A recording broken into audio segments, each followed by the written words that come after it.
Cette séance du conseil municipal, je vais commencer par faire l'appel. La Benin présente Pierre Pasquier. Nadine Duru a donné procuration à Cyril Duru. Jérôme Noble.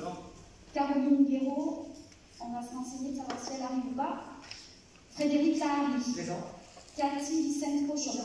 François Tramassé. Sandrine Coelho. Serge Arlat. Chantal Rochefort a donné procuration à Vincent Baudonne. David Camus a donné procuration à Caroline Guéraud. Christine Vicente. Miguel Forte. Cindy Esplan a donné procuration à Sandrine Coelho. Cyril Duru. Shena Yosturk a donné procuration à Jérôme Noble. Vincent Pourret. Christian Burgard. Vincent Baudonne. Sonia Dilbétis. Frédéric Romero a donné procuration à Jean-Michel Maguillet. Jean-Michel Maguillet. Alain Caillot. Mylène Larieux. Christelle Eyeramono. Delphine Ouvrance. Sébastien Robert. Présent. Et Jean-Pierre Labadie. Bien, je vais donc désigner un secrétaire de séance. Je propose Cathy Vicente.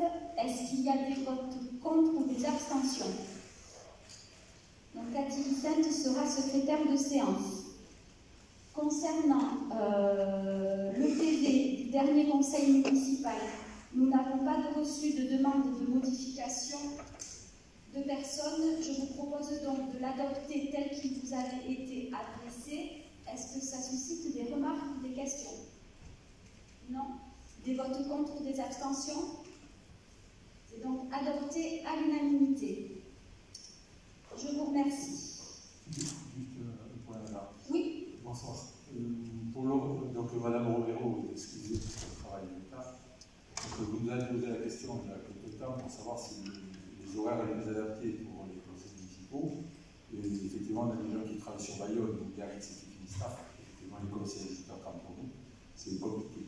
Donc ça oblige les gens de prendre des heures. Donc si c'est possible qu'on revienne à. Parce que maintenant, on n'est plus tenu au protocole. Si on peut reprendre des horaires à 20h, ça arrangerait pas mal de monde. J'entends bien, mais aussi de notre côté, on a sondé tout le monde et 18h30 semble être l'horaire qui accommode le plus grand monde. J'avais noté 2 personnes qui étaient plutôt favorables à les basculer sur 20h. Et pour les autres, il y a un certain nombre pour qui c'est plus facile 18h30, notamment pour la garde des enfants. Voilà, donc pour l'instant, on restera à 18h30. J'en parlerai en fin de séance, mais je peux le dire maintenant. On devrait peut-être pouvoir réintégrer la mairie pour le prochain conseil municipal à 2 conditions. La première, c'est qu'on ait réceptionné le mobilier adéquat, puisque l'ancien mobilier ne permettait pas qu'on se réunisse à 29 en étant trop serré. Donc le mobilier a été commandé, s'il est reçu d'ici là. Et deuxième condition, ça sera que le contexte sanitaire le permette, qu'il n'y ait pas d'histoire de jauge qui nous interdise, qui fasse qu'on soit trop nombreux dans la salle. Donc en tout état de cause, ça sera mentionné, faites attention au lieu sur la prochaine convocation. Si on ne peut pas, ça sera ici, mais si on peut réintégrer la mairie, ça sera la mairie, d'autant que 2 jours après le prochain conseil, a priori, se tiendra le concert de Cynthia ici. Donc je sais que dans un souci d'organisation, ça serait plus commode qu'on le fasse en mairie. Donc on fera au mieux, on essaiera de voir sur le moment. Quelques décisions qui ont été prises depuis le dernier conseil municipal.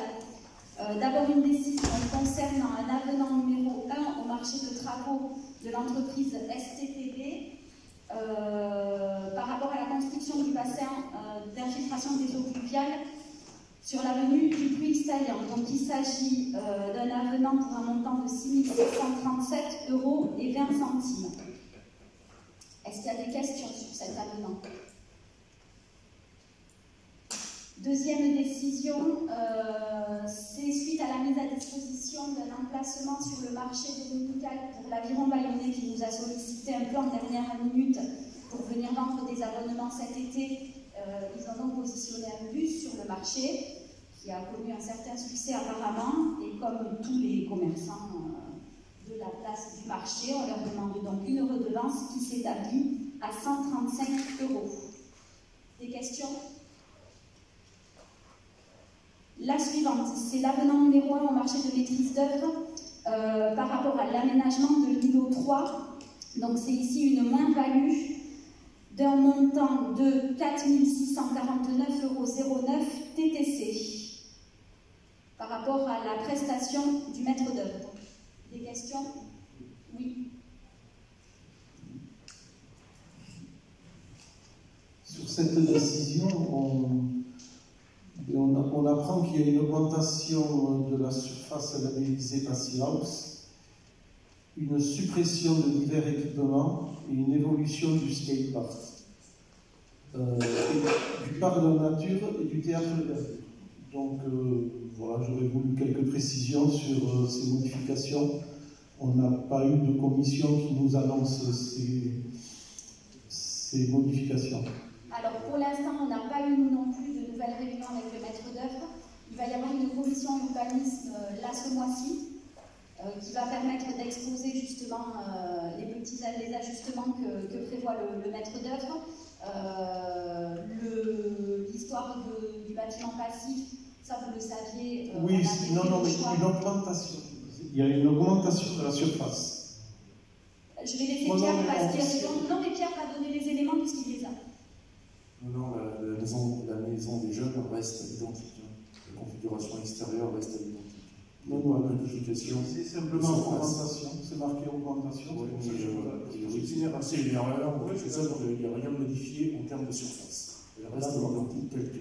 Et donc, l'aspect extérieur, idem, sauf quelques modifications mineures au niveau des ouvrants, des fermetures, des ouvertures, mais ça ne fait pas tout. Il n'y a pas de modification de la surface bâtie.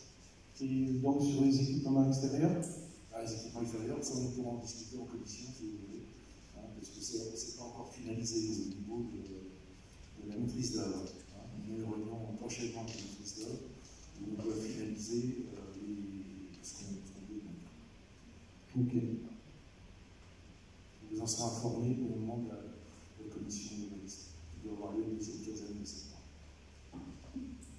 Merci Pierre Pasquier. La décision suivante, c'est le marché d'assistance à maîtrise d'ouvrage pour la réalisation du deuxième groupe scolaire. Donc le projet avance lentement, évidemment, comme tous ces projets-là. Et il va être fait appel au groupement Progema Betico HTM, dont le mandataire est la société Progema basée à Bayonne, pour un montant de 39 780 € TTC.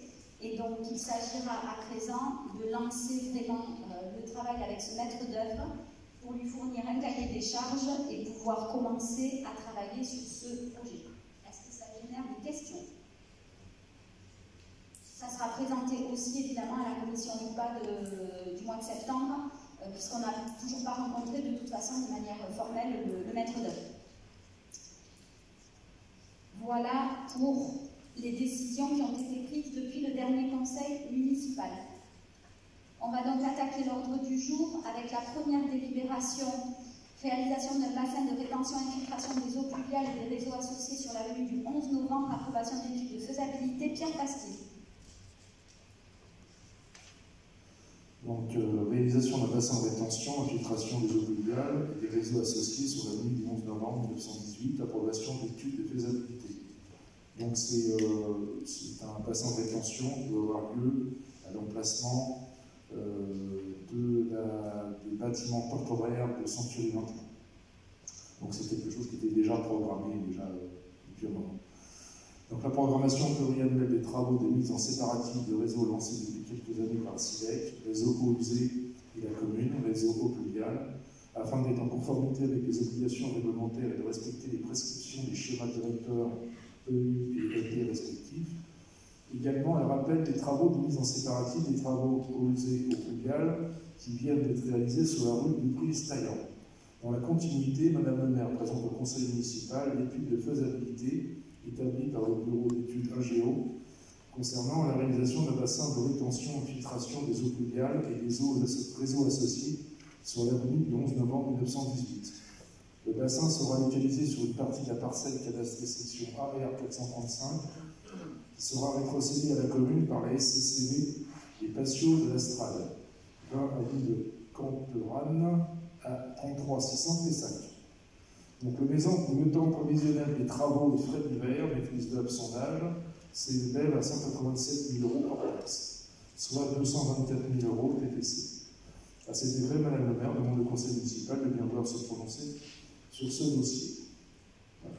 Donc j'approuve l'étude de faisabilité établie par le BE-AGO concernant la réalisation d'un bassin d'intention, infiltration des eaux pluviales et des réseaux associés sur la ligne du 11 novembre 1918 pour un montant prévisionnel de 224 000 € TTC.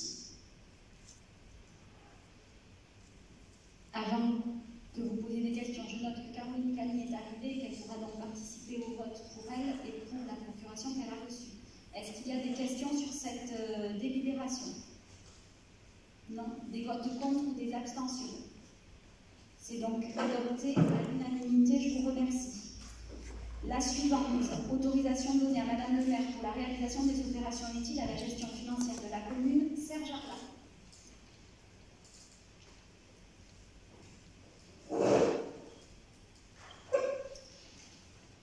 Par délibération en date du 23 juillet 2020, le conseil municipal a donné délégation à Madame le maire pour procéder, dans la limite d'un montant unitaire de 300 000 € à la réalisation d'emprunts destinés au financement des investissements prévus par le budget et aux opérations financières utiles à la gestion des emprunts. Au regard des projets structurants à lancer dès 2022, les montants d'emprunts à solliciter dépasseront les 30 000 €. Étant donné l'évolution rapide des conditions d'emprunt lors des négociations avec les organismes bancaires, les délais de saisine des conseils municipaux apparaissent incompatibles pour garantir les délais de validation d'emprunt aux conditions financières optimisées. De même, dans le cadre des actions engagées par la commune pour réaménager sa dette, il convient d'engager des discussions avec les organismes prêteurs pour optimiser le profit de cette dette. Aussi, il est proposé d'élargir le champ d'application de la délégation d'attribution du conseil municipal à Madame le maire, vu l'article L2122-22 alinéa 3 du Code général des collectivités territoriales, permettant à Madame le maire, par délégation du conseil municipal, de procéder dans la limite fixée par le conseil municipal à la réalisation des emprunts destinés au financement des investissements prévus par le budget et de passer à cet effet les actes nécessaires. Vu les articles L1618-1 et L1618-2, qui permettent aux collectivités territoriales de déroger sous certaines conditions à l'obligation de dépôt des fonds auprès de l'État.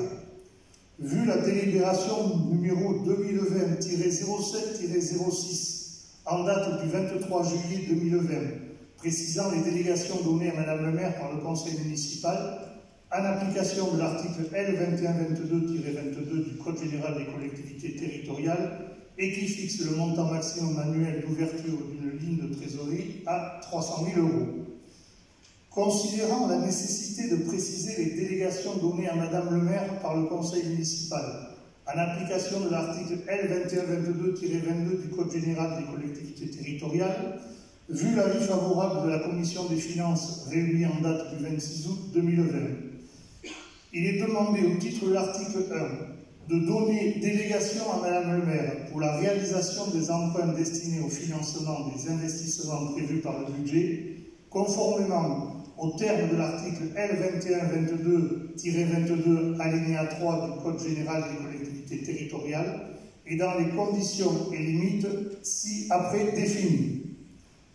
Madame le maire reçoit délégation au fin de procéder à la réalisation des emprunts destinés au financement des investissements prévus par le budget et aux opérations financières utiles à la gestion des emprunts, ainsi que prendre les décisions de placement de fonds mentionnés au 3 de l'article L1618-2 du Code général des collectivités territoriales et au A de l'article L2221-5-1 du même code, sous réserve des dispositions du C de ce même article, et passer à cet effet les actes nécessaires dans les conditions et limites fixées ci-après. Réaliser, c'est-à-dire souscrire et passer les actes nécessaires, les emprunts destinés au financement des investissements prévus avec les caractéristiques suivantes. Le montant souscrit ne pourra excéder les sommes inscrites chaque année au budget par le conseil municipal. L'inscription s'appréciant budget par budget et incluant le budget primitif, les reports et, le cas échéant, les décisions modificatives. Les contrats de prêt seront souscrits pour une durée cohérente avec la durée d'amortissement du ou des investissements réalisés dans la limite de 40 ans maximum pour le budget principal et les potentiels budgets annexes. Différents modes d'amortissement pourront être retenus sans restriction particulière. Ainsi, le profil d'amortissement du capital pourra notamment être linéaire, progressif ou in fine. Les contrats pourront comporter des droits de tirage échelonnés dans le temps, avec faculté de remboursement anticipé et ou de consolidation. Les contrats pourront aussi prévoir la possibilité de modifier la périodicité et le profil de remboursement, ainsi que la possibilité de réduire ou d'allonger la durée de prêt dans la limite de la durée maximum fixée auparavant. Les contrats pourront comporter la faculté de passer d'un taux variable à un taux fixe ou d'un taux fixe à un taux indexé, ainsi que la faculté de modifier une ou plusieurs fois l'index relatif au calcul du ou des intérêts. Les produits de financement souscrits pourront être des emprunts obligatoires et ou des emprunts classiques, taux fixe ou taux variable sans structuration, et ou des produits à barrière simple sans effet de levier. Ils devront respecter le classement suivant de la charte de bonne conduite, structure de type A ou B et indice compris entre 1 et 3, ce qui exclut les produits avec multiplicateur et les indices hors zone euro. Conclure également tout avenant destiné à introduire dans le contrat validé initialement une ou plusieurs des caractéristiques énoncées ci-dessus. Exercer les options prévues dans les contrats de prêt et procéder aux opérations financières utiles à la gestion de la dette, dont notamment le remboursement anticipé des emprunts en cours avec ou sans indemnité compensatrice, selon les termes convenus avec l'établissement prêteur et souscription éventuelle de contrats de prêt de substitution pour refinancer les capitaux restants dus et, le cas échéant, les indemnités compensatrices. Opération de couverture du risque de taux de change sous réserve de l'adossement de ces opérations aux emprunts consécutifs du stock de dette, notamment en termes de montant d'encours et de durée, le montant d'encours et de la durée sur lesquels portent les opérations de couverture ne pouvant excéder le montant d'encours et la durée résiduelle des emprunts sur lesquels elles sont adossées, et dans la limite de la charte de bonne conduite fixée ci-avant. Également, passer les actes nécessaires de placement de fonds pour tout montant sur des durées inférieures ou supérieures à 1 an, ainsi que le renouvellement si nécessaire. Les placements pourront être réalisés sous forme de compte à terme, de titres libellés en euros, émis ou garantis par les États membres de l'Union européenne ou les autres États partis à l'accord sur l'espace économique européen, de part ou actions d'organismes de placement collectif en valeur immobilière gérant exclusivement des titres libellés en euros, émis ou garantis par les États précités. C'est l'article 1. L'article 2, le conseil municipal sera tenu informé des opérations réalisées dans le cadre des délégations reçues, dans les conditions prévues à l'article L 2122-23 du Code général des collectivités territoriales. Et l'article 3, Madame le maire pourra charger un ou plusieurs adjoints de prendre en son nom tout ou partie des décisions pour lesquelles il lui est donné délégation par la présente délibération. Bien, j'en rajoute pas une couche, vous avez compris que c'est une délibération qui a pour vocation de nous permettre à réagir rapidement dans le cadre de la renégociation des emprunts que la commune va engager auprès des banques et pour lesquels il faut qu'on puisse réagir assez vite puisque les offres que nous font les banques ont des durées très limitées dans le temps et ne nous permettent pas en général d'attendre la convocation d'un conseil municipal. Évidemment, si une conclusion devrait aboutir avec un établissement bancaire, la commission de finances serait avisée et évidemment aussi lors du conseil municipal suivant, une information particulière serait portée à la connaissance de l'ensemble des élus et ainsi de suite. Est-ce que ça suscite des questions ou des remarques? Oui, allez-y.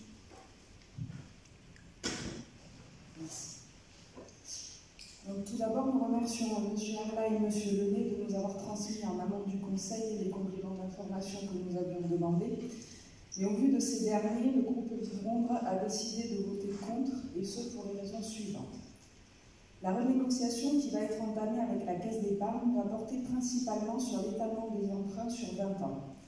Le coût de cet étalement étant estimé à 110 000 €, auxquels viendront s'ajouter les emprunts que vous réaliserez pour financer les projets d'investissement de votre mandat.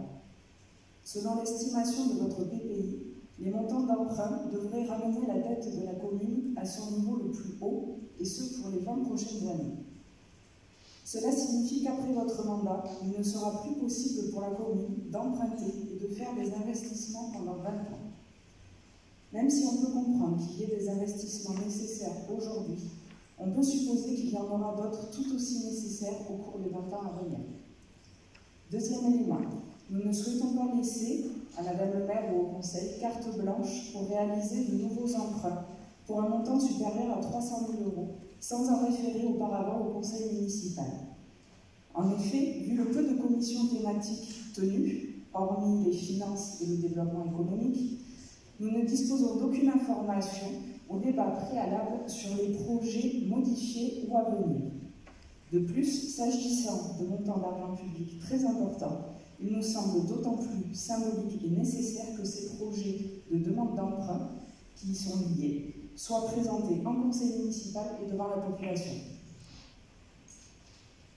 Bien, on ne va pas refaire le débat 50 fois, mais évidemment, pour ce qui est de l'interprétation des chiffres, vous l'avez compris, depuis 1 an et demi maintenant, nos avis divergent. Évidemment, cette renégociation des emprunts, elle se fait avec les conseils précieux, sous les conseils précieux que nous a donné le cabinet stratégie locale que nous avions mandaté. Et évidemment, après une espèce de recherche un peu sur les collectivités alentours qui, elles, ont toujours fait le choix de prendre des emprunts et de les rembourser sur des durées qui correspondent à l'amortissement des biens financés, ce qui n'était pas du tout le cas ici, évidemment. Pour ce qui est du haut niveau de dette, j'ai envie de dire merci ceux d'avant, mais ne vous en faites pas, on avait dit qu'on rendrait la commune dans un état financier meilleur que celui dans lequel on l'a trouvé, ça ne sera pas difficile, on le fera. Pour ce qui est de l'absence de commission, je vous laisse seul juge de vos propos. Vous avez dit, et de vos contradictions, vous avez dit en entamant votre déclaration que vous remerciez Serge Arla et Patrice Lenné, et je me joins à ces remerciements parce qu'ils ont évidemment accepté, et c'était pas, voilà, ils n'étaient pas obligés de reprévoir une commission finance, mais ils l'ont fait de bon cœur, et c'est très bien, et ça doit être fait quand il y a des sujets importants comme ça. Je ne suis pas certaine qu'il y a quelques années, c'était des choses qui étaient faites. Mais il vaut mieux avoir la mémoire courte de temps en temps. En tout cas, nous, on va regarder devant et on va poursuivre ce travail-là. On va poursuivre pour le bien d'Ondres, pour améliorer les finances d'Ondres, ce à quoi on s'était engagé. Pour ce qui est évidemment de votre dernière phrase sur la nécessité de tenir informés et la population et les élus, vous paraphrasez ce que j'ai dit juste avant votre intervention, puisque j'ai dit que, évidemment, le préalable serait d'en parler aux membres de la commission finances d'abord, puis évidemment, ça va de soi, à l'ensemble des élus du conseil municipal dès que le conseil se réunit. Nous sommes bien d'accord, mais ce qui va de soi, a priori, ne s'applique pas nécessairement depuis le début du mandat, et je reprécise bien que j'ai mis à part la commission développement économique et finances qui se réunit. Est-ce qu'il y a d'autres remarques? Oui, moi je voulais juste faire une remarque. Vous avez parlé des emprunts. Je me souviens lors de la présentation du conseil municipal, lorsque nous avions évoqué l'emprunt concernant les eaux pluviales Jean Labastille, sur 40 ans, ça a été un tollé de votre part, puisque vous avez dit que nous allions endetter les générations à venir. Aujourd'hui, je vois que ce n'était pas finalement une mauvaise opération. Et ensuite, la deuxième réponse, lors du précédent mandat, en ce qui me concerne, nous avons fait un seul prêt de 600 000 €, ainsi que les 850 000 de Jean Labastille, mais qui n'impactent pas du tout les remboursements actuels de la commune. Donc, en fait, effectivement, il y a eu des emprunts, mais c'était sous les précédents mandats. C'est bien ce que je dis, un seul précurseur, ça fait quand même 2, par rapport aux 40 ans de la rue Jean-Labastille, et on en restera là. Évidemment que ça a fait un tollé pour l'ensemble de l'œuvre de la dette d'Ondres et de l'état des finances d'Ondres. Vous le savez très bien. On parlait des 8 millions de dettes. On l'a assez critiqué comme ça, et on en a assez souffert comme ça. Vous avez souffert. Nous avons souffert de vos interventions en 8 millions. Et je peux vous dire que André et Léandré n'ont pas fini de souffrir du passé. Oui, 20 ans à un taux élevé de remboursement. Est-ce qu'il y a des votes contre ou des abstentions? Votes contre, donc 6 pour Vivre, des abstentions? Non. Donc le reste des votes pour. Oui, on peut. Qui vote pour? Au moins comme ça. Tout le monde. Merci. Donc 6 votes contre et le reste pour. Délibération suivante, convention avec le syndicat des mobilités Pays Basque Adour pour les participations des familles au transport scolaire 2021-2022. François Tramassé. Vu le Code général des collectivités territoriales, vu la délibération numéro 2020-901, en date du 11 septembre 2020, par laquelle le Conseil municipal d'Ondres a approuvé la demande d'adhésion au syndicat des mobilités Pays Basque Adour. Vu la délibération numéro 4 en date du 10 décembre 2020, par laquelle le syndicat des mobilités Pays Basque Adour a approuvé l'extension du périmètre du syndicat par ajout des communes d'Ondres et Saint-Martin-de-Seignanx, modifié en conséquence la composition du comité syndical, modifié en conséquence ses statuts. Vu la délibération numéro 2021-03-01 en date du 12 mars 2021, par laquelle le Conseil municipal d'Ondres a approuvé les statuts modifiés du syndicat des mobilités Pays Basque Adour. Vu la convention avec le syndicat des mobilités Pays Basque Adour pour les participations des familles au transport scolaire 2021-2022, si annexé, considérant que la commune souhaite poursuivre pour 2021-2022 la facturation directe des tarifs appliqués à ce jour par la commune aux familles d'enfants scolarisés sur Ondres, considérant que l'intégralité de la facturation du syndicat des mobilités Pays Basque sera prise en charge cette année par la commune.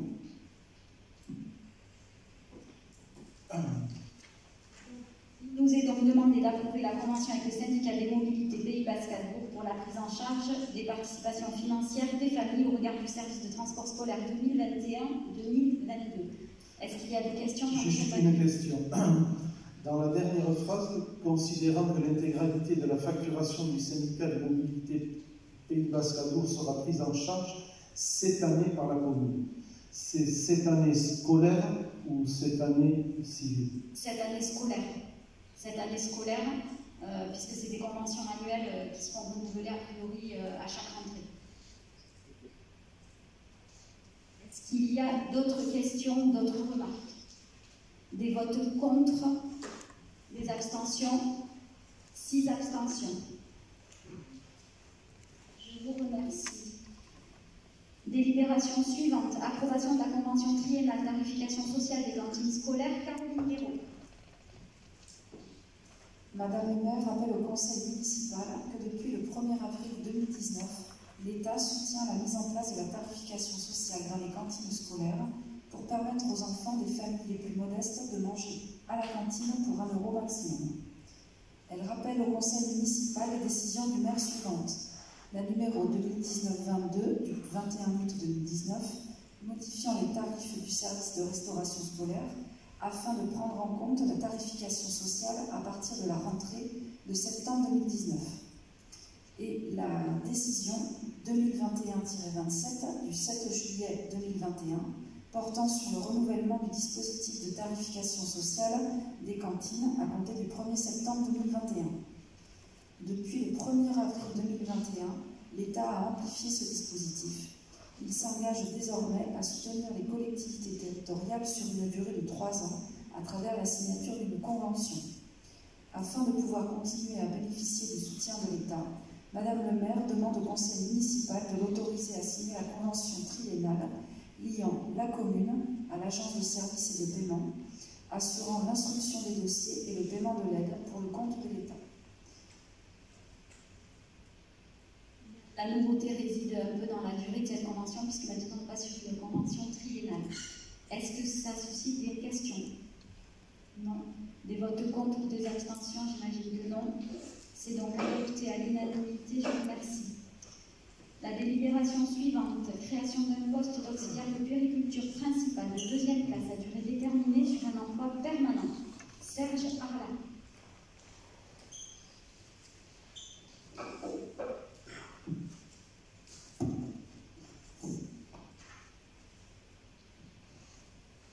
Vu la loi numéro 84-53 du 26 janvier 1984 modifiée, portant dispositions statutaires relatives à la fonction publique territoriale, vu le décret numéro 88-145 du 15 février 1988 relatif aux agents contractuels de la fonction publique territoriale.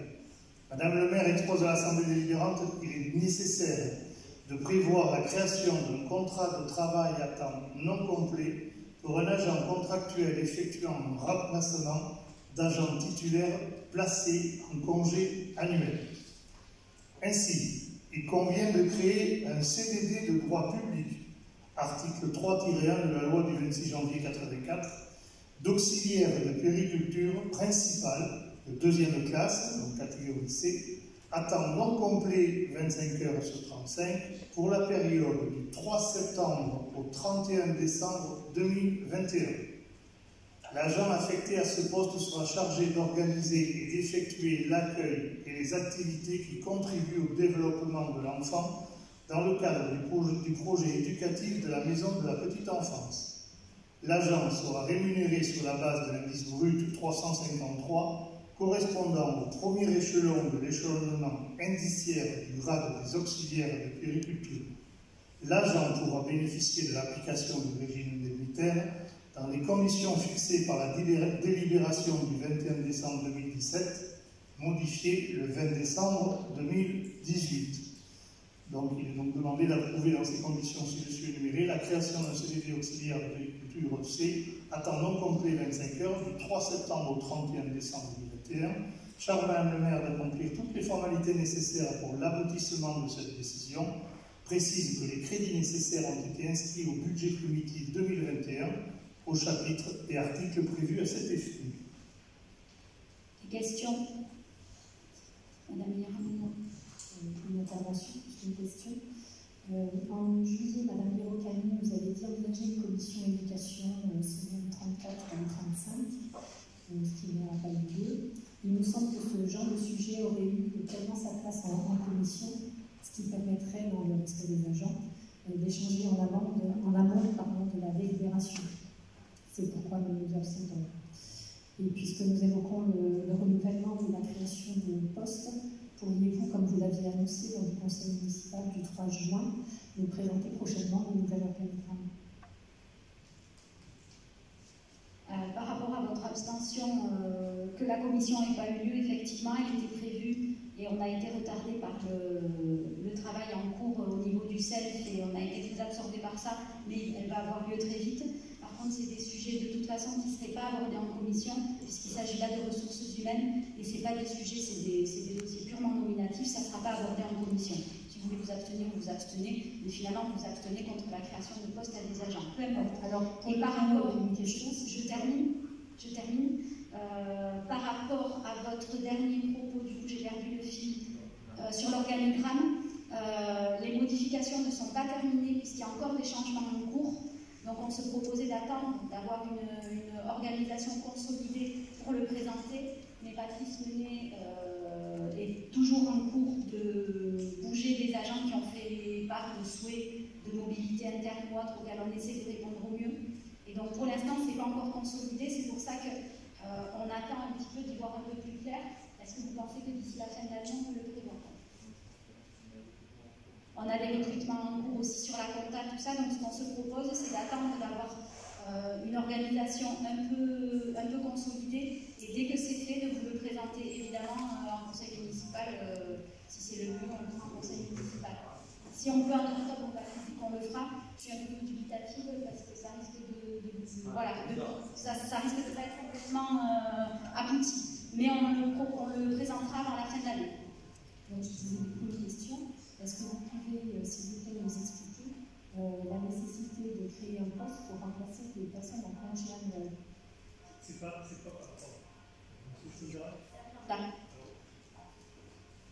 Ce n'est pas une création de poste, c'est une création d'un contrat à durée déterminée, comme c'est bien explicité au niveau de... Voilà. Je me suis mal exprimée. Non, mais pas de souci.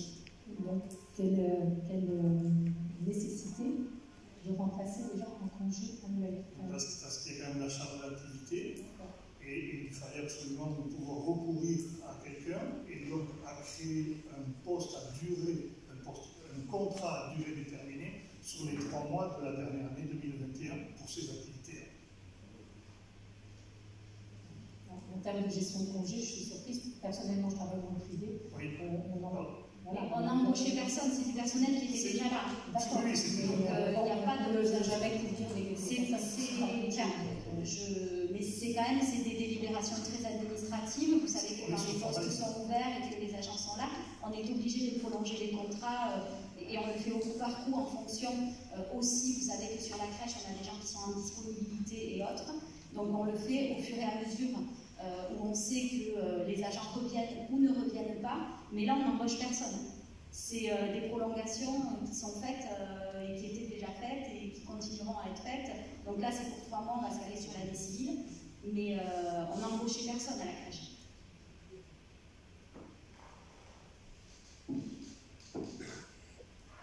Donc je reprends le fil. Donc est-ce qu'il y a des votes contre?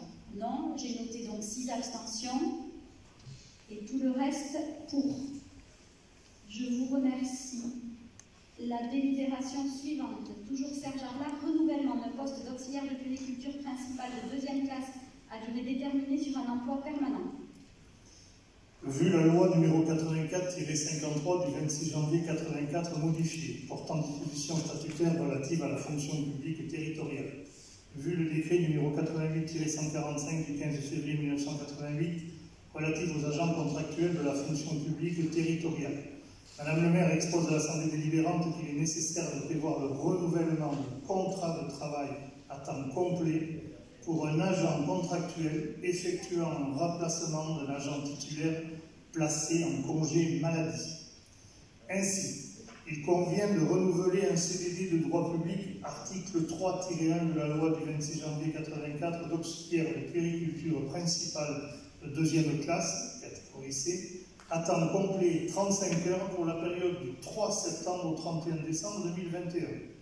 L'agent affecté à ce poste sera chargé d'organiser et d'effectuer l'accueil et les activités qui contribuent au développement de l'enfant dans le cadre du projet éducatif de la maison de la petite enfance. L'agent sera rémunéré sur la base de l'indice brut 353 correspondant au premier échelon de l'échelonnement indiciaire du grade des auxiliaires de puériculture. L'agent pourra bénéficier de l'application du régime indemnitaire dans des conditions fixées par la délibération du 21 décembre 2017, modifiée le 20 décembre 2018. Il est donc demandé d'approuver dans les conditions ci-dessus énumérées le renouvellement d'un CDD d'auxiliaire de puériculture principale de 2e classe à temps complet 35 heures du 3 septembre au 31 décembre 2021. Charge Madame le maire d'accomplir toutes les formalités nécessaires pour l'aboutissement de cette décision et précise que les crédits nécessaires ont été inscrits au budget primitif 2021 au chapitre et articles prévus à cet effet.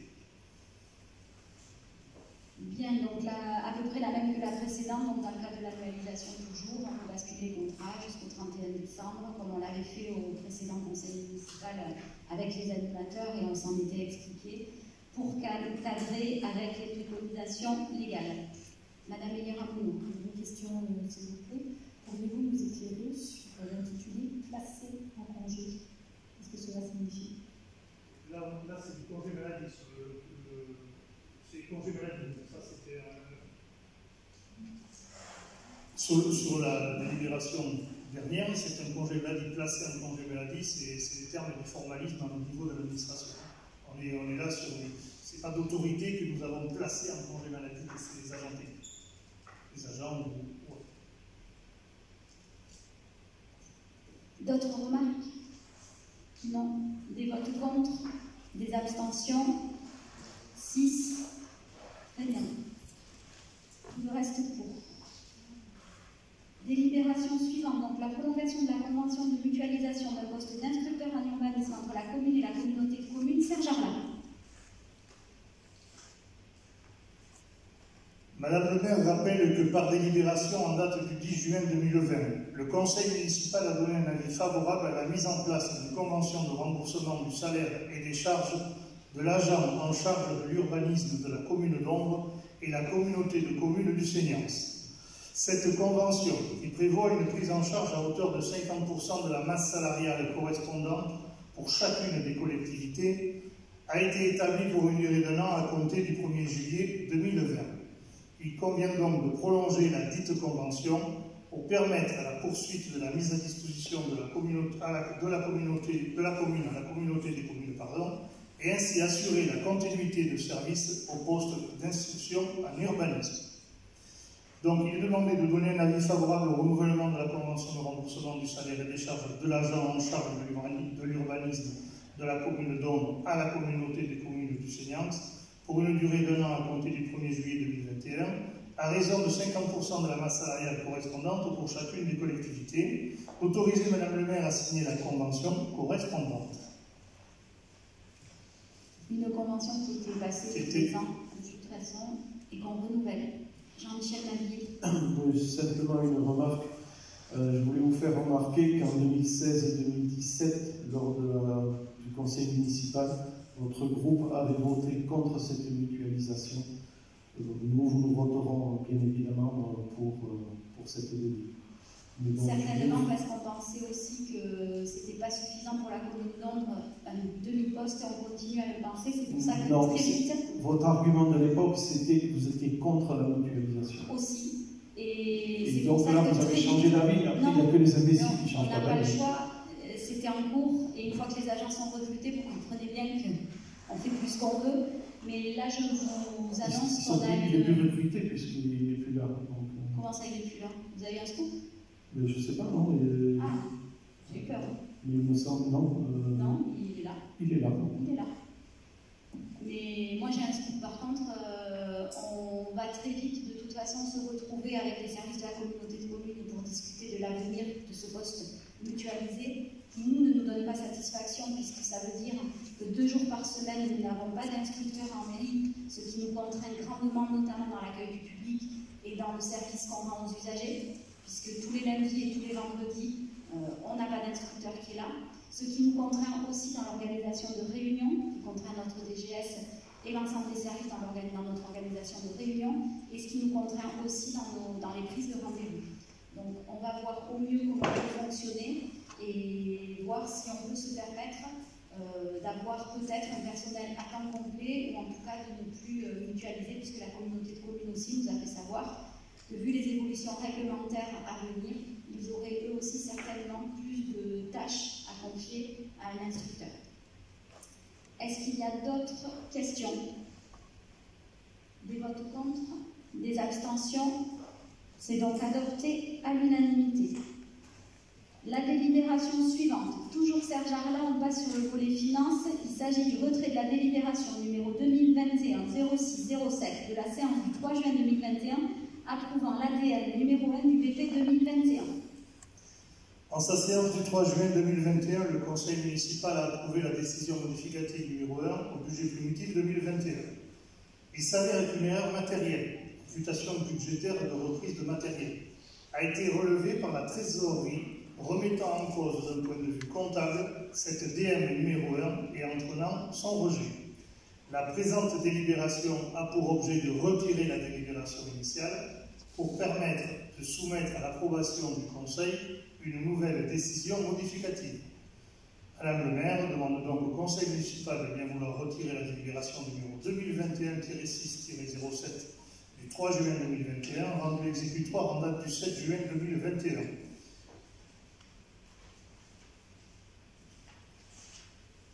Est-ce qu'il y a des questions? Donc ça a été expliqué, je crois, en commission finance, puisqu'après on va revoter une EDN qui sera la précédente avec la correction d'imputation, plus les mises à jour liées à l'activité depuis la dernière DM. Est-ce qu'il y a des votes contre? Des abstentions? Donc ce retrait est donc adopté à l'unanimité. La délibération suivante, approbation de la DM1 BP 2021, Serge. Vu le budget primitif 2021 adopté le 2 mars 2021, vu la délibération du 3 juin 2021, numéro 2021-0607, approuvant la décision modificative numéro 1, vu la délibération du 2 septembre 2021, numéro 2021-09-08, retirant la délibération numéro 2021-0607, approuvant la décision modificative numéro 21, vu la commission finances réunie en date du 26 août 2021, vu les évolutions de programme, certaines recettes complémentaires ou optimisation de prestations, les ajustements de prévisions budgétaires nécessaires pour permettre notamment le raccordement électrique du projet immobilier Les Rives du Lac, les acquisitions de gros matériels pour les services techniques, l'achat de mobil-homes pour les CRS et nageurs sauveteurs durant la période estivale, la mise à jour de la programmation culturelle rendue nécessaire par les évolutions sanitaires, les travaux complémentaires de voirie, dont des enfouissements de réseaux dans certains secteurs de la commune, les frais d'études complémentaires, vu que les travaux d'enfouissement réalisés par le SIDEC au titre des courants faibles télécom doivent être considérés comme des dépenses de fonctionnement et la nécessité de corriger l'imputation, répartition, investissement, fonctionnement de ces travaux d'enfouissement, Madame le maire soumet au vote du conseil municipal les inscriptions mentionnées dans la décision modificative ci-dessous et équilibrées à hauteur de 121 940 € en section d'investissement et 176 765 € en section de fonctionnement. Donc il est demandé d'approuver la décision modificative par rapport à ce que nous avons pu discuter en commission financière, notamment. Des remarques, Mylène Marion. Oui, juste pour préciser que, comme vous le savez, n'étant pas en accord avec votre projet, on s'était abstenu pour le vote du budget, on en fera autant pour cette délibération. Est-ce qu'il y a d'autres remarques? Des questions? Non. Est-ce qu'il y a des votes contre? Non. Des abstentions? Je note 6, c'est ça? Et les autres sont pour. Je vous remercie. 10e délibération, l'instauration d'un abattement partiel sur la part communale de la taxe foncière des propriétés bâties pour les logements faisant l'objet d'un bail réel solidaire. Serge Arlin. Madame le maire rappelle la volonté municipale de soutenir la production de logements en accession sociale sous bail réel solidaire, BRS. En effet, le bail réel solidaire est un nouveau dispositif favorisant efficacement l'accession sociale à la propriété en ce qui permet de baisser le coût immobilier et de garantir dans le temps la vocation sociale de ces logements. Ce nouvel outil de mixité sociale autorise les ménages de conditions modestes à devenir propriétaires de leur résidence principale dans des zones tendues. Le bail réel solidaire est particulièrement adapté aux territoires où le marché immobilier est difficile à cause du prix du foncier ou dans les secteurs touristiques où la pression des résidences secondaires évince les habitants. L'article 1388 optique du Code général des impôts permet en effet aux communes et aux établissements publics de coopération intercommunale, le PCI, à fiscalité propre, sur délibération prise dans les conditions prévues à l'article 1639 A bis du CGI, d'instituer un abattement compris entre 30 et 100% sur la base d'imposition de taxes foncières sur les propriétés bâties des logements occupés à titre de résidence principale par un preneur à bail réel solidaire, comme les conditions fixées aux articles L255-2 et L255-19 du Code de la construction et de l'habitation. Les délibérations prises en application de l'article 1388 octi du CGI doivent être de portée générale, concerner tous les logements pour lesquels les conditions requises sont remplies et mentionner le taux unique de l'abattement retenu. Le comité ouvrier du logement, COL, organisme HLM, qui œuvre activement pour développer ces montages innovants, a souhaité proposer que le dispositif DRS soit développé sur Ombre au travers notamment de son projet de l'îlot S6 de la ZAC des Trois-Fontaines. Il est proposé au conseil municipal de valider l'instauration d'un abattement à hauteur de 30% sur la base imposable de la taxe foncière sur les propriétés bâties et logements faisant l'objet d'un bail réel solidaire. Vu la loi numéro 82-213 du 2 mars 1982 modifiée relative aux droits et libertés des communes, départements et régions, vu le Code général des collectivités territoriales, vu les articles 1388 octis et 1639 A bis du Code général des impôts, vu les articles L255-2 et L255-19 du Code de construction et de l'habitation. Donc il est demandé d'instaurer un abattement de 30% sur la part communale de la taxe foncière sur les propriétés bâties des logements faisant l'objet d'un bail réel solidaire. Donc, pour rappel, sur la commune, il y a 2 projets qui sont concernés pour l'instant par du bail réel solidaire. C'est le projet d'HSA qui s'appelle Le Quillier, qui sera en face du restaurant Le Pouquinès, donc qui concerne 5 logements. Et ensuite, l'îlot S6, donc pour lequel le choix a été fait de retenir la proposition du COL et d'Ixelles Habitat, qui propose donc un projet en BRF qui nous semblait intéressant de développer.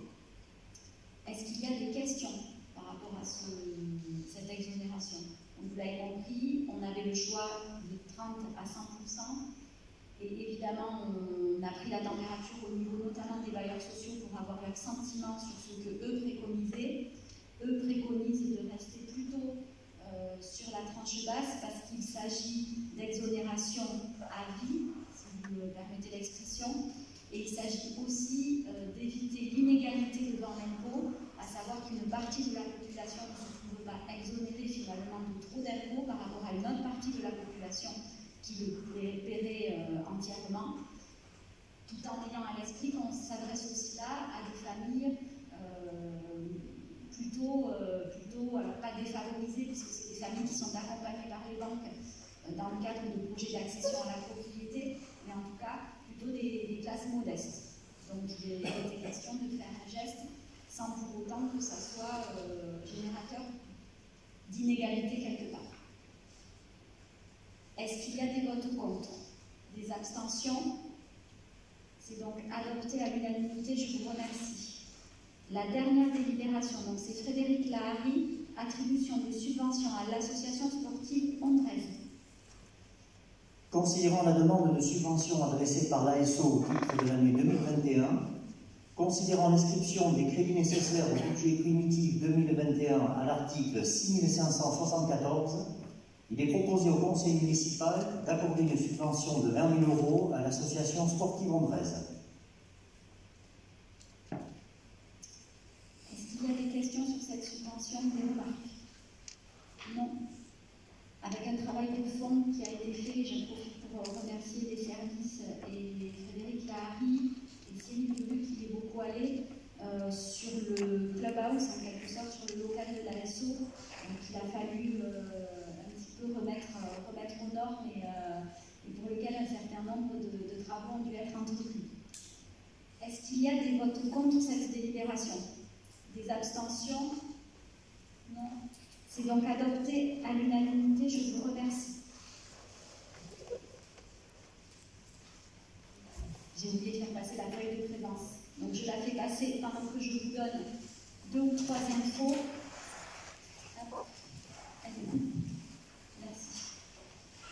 Alors, une info que vous n'avez pas encore eu dans vos boîtes aux lettres, mais qui devrait arriver, je pense, cette semaine, sinon la semaine prochaine, qui émanera de la communauté de communes, qui va donc présenter à la population la stratégie fiscale issue des négociations notamment sur la baisse de la TEOM dont on avait parlé ensemble. On s'achemine vers une baisse de la TEOM donc, qui sera effective là très vite. Et donc cette cette baisse va faire l'objet d'une stratégie qui va être expliquée et explicitée, parce que c'est des dispositifs complexes, notamment en lien avec l'adhésion des taux que certains ici connaissent bien, et qui seront expliqués à la population lors de 3 réunions publiques, une à Saint-André-de-Sénance, une à Saint-Martin-de-Sénance et une ici à Ondres. Donc celle d'Ondres, ce sera le 22 septembre à 18h30 ici même. Donc pour ceux qui sont intéressés, je vous encourage à y aller. C'est des mécanismes fort complexes qui méritent qu'on s'y penche pour comprendre et pour après pouvoir voir la commune. Il y aura de toute façon, vous allez, chaque habitant, il y a un prospectus qui est en cours, qui a été terminé et qui va être distribué, je pense, la semaine prochaine dans toutes les boîtes aux lettres du Sénance. Deuxième et dernière info, si vous voulez vous faire juste un petit retour, puisqu'on a un jour de rentrée des classes, sur la rentrée aujourd'hui. Donc en maternelle, évidemment, pas de problème, il n'y avait pas de changement majeur. La 7e classe a réouvert, toujours une ATSEM par classe, tout le monde était à son poste, tout s'est bien passé, il n'y a eu aucun souci. On est toujours sur des protocoles Covid, alors on est sur des protocoles jaunes, cette année c'est des couleurs. Mais bon, ça ne nous change pas, maintenant on est habitué. Sur l'école élémentaire, un gros travail qui a été fait cet été par les services et par les élus. Et je remercie fort les services parce que notamment cette dernière semaine, ça a été très compliqué pour les filles du service scolaire et du ménage. D'abord parce qu'il y avait la livraison du CEF, mais comme tout chantier, à 2 ou 3 jours près, avec 2 ou 3 jours de retard, le ménage à faire a été fait in extremis et elles ont vraiment beaucoup bossé. Un grand merci à elles parce qu'aujourd'hui c'était parfait, le CEF était impeccable. Les enfants ont beaucoup aimé, il y a des ajustements évidemment à continuer à mettre en œuvre, notamment avec les plus petits. Donc on a débriefé un petit peu aujourd'hui, notamment avec les animateurs qui eux aussi doivent prendre leur marque pour accompagner les enfants. On est toujours embêté à cause du Covid avec cette histoire de non-brassage, c'est ce qui nous met un peu dedans sur le flux que devrait permettre le CEF et qui du coup bloque un peu les animateurs, puisque comme ils ne doivent pas brasser les classes d'enfants, ben, évidemment c'est compliqué. Et quand certaines tables se vident, on ne peut pas les remplir tout de suite, ben, eux ça les bloque, il ne faut pas. Bon. Donc c'est en train de se caler, c'est en train de rentrer dans l'ordre, les enseignants sont ravis. Donc, voilà, il n'y a pas eu de retard aujourd'hui, on a pris 5 minutes, mais vraiment, je pense que les enfants étaient satisfaits, en tout cas, moi, quand j'y suis allée, ils étaient très contents. Les salles modulaires, dont on a parlé à de nombreuses reprises, ont été livrées cet été, elles sont bardées de bois. On a fait changer tout l'éclairage intérieur par des LED, parce que c'était des néons un petit peu agressifs pour les yeux. Donc, on a fait changer tout par des LED, tout est parfait, les enseignants sont ravis, contents, unanimes. Donc on est content qu'ils soient contents. Et enfin, la dernière nouveauté à l'école élémentaire, c'est le terrain des Sèvres, le terrain de sport dont on a parlé à de nombreuses reprises et qui était plébiscité par le corps enseignant. Il a été réalisé par les services techniques qui ont bossé tout l'été, notamment à l'arrosage, à la tonte, à l'entretien, à la pose de grillage, etc. Les enseignants sont ravis, ça va leur faire un parcours un petit peu d'évolution. Et puis ça leur fait un endroit en plus pour que les enfants, dans cette période Covid, qui ne peuvent pas trop se mélanger, puissent aller jouer. Donc pour l'instant, tout le monde est ravi et tout s'est bien passé aujourd'hui. Jean-Michel. J'avais juste une question. Quelle est la destination justement de ces deux pièces ou classes? C'est pas des classes ou c'est des Non, jeux, alors on tient à ce que ça ne soit pas des classes, puisque chaque enseignant a sa classe. C'est des salles d'activité, donc elles vont servir pour les activités des enseignants certaines fois quand ils ont de la musique ou des choses comme ça à faire. Ça va se faire en classe, ça va servir pour l'accueil périscolaire, ça va servir entre midi et 2 l'hiver certainement quand il va faire froid ou quand il faudra mettre les enfants à l'intérieur. Et ça pourra servir aussi, si besoin, mais là je le dis avec beaucoup de précautions, à des associations si on n'était pas en capacité de répondre aux besoins. Pour l'instant, ça passe sans y avoir besoin. Je dis sous réserve, parce qu'on n'aime pas trop, vous le savez, ça sous-entend qu'il faut donner les clés du portail de l'école aussi. C'est ce que j'allais dire, mais c'est pas dans l'enceinte de l'école. C'est pas satisfaisant. Donc pour l'instant, il n'y a pas de besoin, donc on reste comme ça. D'autant que l'ancienne bibliothèque peut toujours servir. Elle est toujours, elle n'avait pas brûlé l'année dernière, donc elle pourra toujours être utilisé, être mis en état et utilisé, au moins pour les associations. Donc pour l'instant, ça sera vraiment des salles d'activité pour les enseignants et pour le centre de loisirs. Voilà. J'en ai fini pour les infos. Donc je vous souhaite une bonne soirée. Et donc pour la prochaine fois, vous veillez bien à regarder le lieu. Ça sera soit ici, soit en équipe. Bonne soirée, merci.